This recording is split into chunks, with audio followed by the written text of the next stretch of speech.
سنابس النهارده موجهة لمريض السكر النوع التاني خلال شهر رمضان. ازاي؟ في المقام الاول طبعا يحافظ على حياته ويخرج من شهر رمضان من غير اي اضرار لصحته.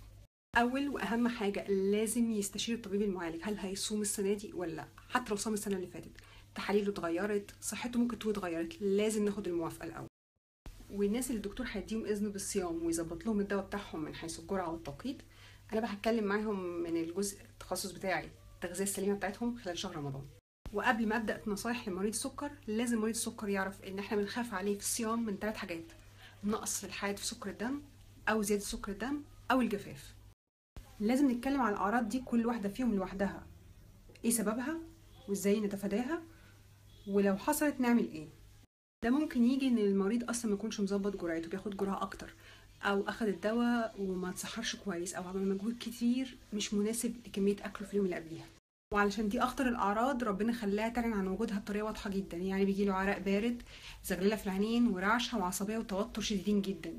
دي برضو خطيره لان بتيجي لما العيان ما يكونش مظبط سكره عالي نتيجه اكل حلويات كتيره، مش مظبط جرعته، فالكليه بتنزل السوائل اللي المفروض الجسم يحتفظ بيها.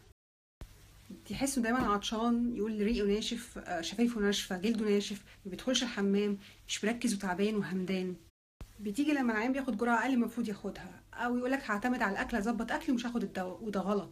او بياكل كميه حلويات ونشويات كتيره جدا. هيحس برضو انه عطشان علشان هيدخل الحمام كتير، وده اللي هيؤدي للجفاف اللي لسه جايبين سيرته من شويه. وهيحس بصداع والارهاق.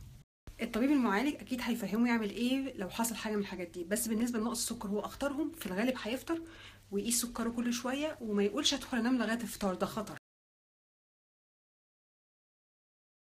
اول حاجه يعملها طبعا تعجيل الفطار، يعني اول ما الاذان يأذن يشرب كوبايه ميه كبيره عشان يعوض الميه اللي فقدها، وثلاث تمرات عشان يعوض السكر.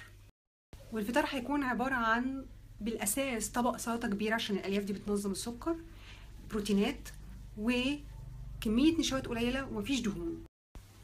وتقسيم الوجبات مهم جدا، فهيبقى فطار وسحور، وجبه او وجبتين خفاف حسب ادويته والانسولين اللي بياخده، والوجبه الخفيفه هتكون حاجه من الحاجات دي.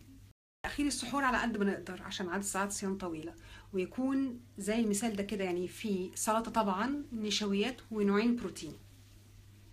ولازم نعرف ان الرياضه مهمه جدا، ونعرف كمان ان القليل الدائم احسن من الكتير الزايد، يعني نص ساعه مشي كل يوم هتظبط سكره جدا وتخلي صحته احسن.